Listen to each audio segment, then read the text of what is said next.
विधानसभा आणि विधान परिषदेचं कामकाज आज रात्री उशिरापर्यंत सुरूच होतं। पाहूया आजच्या दिवसातल्या काही महत्त्वाच्या घडामोडी। नव्या शैक्षणिक धोरणाच्या अंमलबजावणीसाठी नेमलेल्या डॉक्टर रघुनाथ माशेलकर समितीचा अहवाल तत्कालीन महाविकास आघाडी सरकारनं स्वीकारला होता आणि त्यामध्ये हिंदी भाषा सक्ती करण्याची शिफारसही करण्यात आली होती। हा अहवालच आता सभागृहाच्या पटलावर सादर करण्यात येईल आणि सर्व सदस्यांनाही उपलब्ध करून दिला जाईल, अशी माहिती मराठी भाषा विभागाचे मंत्री उदय सामंत यांनी आज विधानसभेमध्ये दिली। सत्तारूढ पक्षाच्या वतीनं गेल्या आठवड्यामध्ये उपस्थित करण्यात आलेल्या नियम 293 खालील अल्पकालीन चर्चेला ते उत्तर देत होते। महायुती सरकारनं मराठी भाषा भवनाच्या कामासाठी 100 कोटी रुपयांचा निधी देऊन काम सुरू केलंय। त्याचं उपकेंद्र ऐरोलीमध्ये उभारण्यात येते। नवी दिल्लीमध्ये जवाहरलाल नेहरू विद्यापीठामध्ये मराठीचं अध्यासन केंद्र सुरू करण्यात येणार आहे। जगभरामध्ये 74 ठिकाणी बृहन महाराष्ट्र मंडळ स्थापन केले जाणार आहेत, अशी माहिती सामंत यांनी दिली।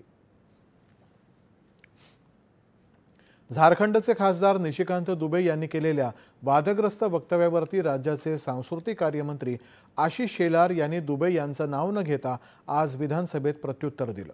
मराठी माणसाच्या कर्तबगारीवरती कोणीही प्रश्नचिन्ह उपस्थित करू नका, अशा शब्दात शेलार यांनी ठणकावलं।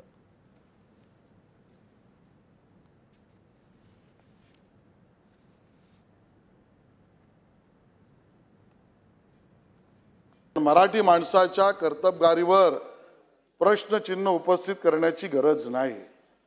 अध्यक्ष महोदय, मराठी माणसाचे जीडीपी मधलं योगदान हे पूर्ण देश जाणतो। कोणाच्या तुकड्यावर मराठी माणूस जगत नाही, महाराष्ट्राचा तर संबंधच नाही आणि म्हणून मी केवळ नाव यासाठी घेत नाही कारण त्या सदनाचे सदस्य नाही, पण मराठी माणसाचं हित आणि अमराठी माणसावर अन्याय होऊ नये या दोन्ही भूमिका हे सरकार, मराठी माणूस आणि महाराष्ट्र घेईल।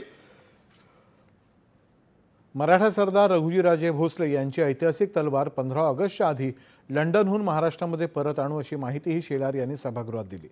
नागपूरच्या भोसले घराण्याचे संस्थापक रघुजी भोसले यांची तलवार परत आणण्यासाठीच्या सर्व प्रक्रिया पूर्ण झाल्याचं त्यांनी सांगितलं। राज्य सरकारनं 70,000 जागांची भरती जाहीर केली होती, मात्र प्रत्यक्षात ती 1 लाखांच्या वर पोहोचली। आता 150 दिवसांच्या कार्यक्रमामध्ये सर्व विभागांना आकृतीबंध सुधारून भरती सेवा नियम नव्याने तयार करण्याच्या सूचना दिल्या आहेत। ते होताच मेगा भरती प्रक्रिया सुरू करण्यात येईल, अशी घोषणा मुख्यमंत्री देवेंद्र फडणवीस यांनी आज विधानसभेत केली। सर्व जात वैधता तपासणी समित्या स्थापन करण्यात आल्या आहेत आणि ही वैधता तपासणी करण्याची प्रक्रिया सुलभ करण्यासाठी एक समितीही स्थापन केली आहे। त्यामुळे ही कारवाई आता अधिक पारदर्शी आणि गतिमान होईल, असं मुख्यमंत्र्यांनी स्पष्ट केलं। ते जोपर्यंत त्या ठिकाणी रिटायर होत नाही तोपर्यंत अधिसंख्य पदावर ते काम करतील, त्यांना बढती मिळू शकणार नाही।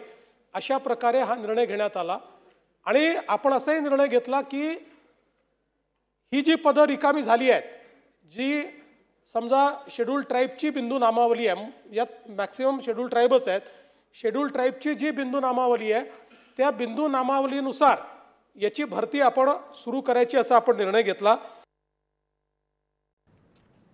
आज प्रश्नोत्तराच्या तासामध्ये शिधा वाटपाचा मुद्दा गाजला। राज्यामध्ये रेशनसाठी पुरवण्यात येणाऱ्या तांदळाच्या खरेदी आणि वितरणामध्ये भ्रष्टाचार होत असल्याच्या तक्रारींवरती चौकशी करावी, अधिवेशन संपण्यापूर्वी त्याचा अहवाल सभागृहाला सादर करावा, अशी सूचना अध्यक्ष राहुल नार्वेकर यांनी केली। गडचिरोली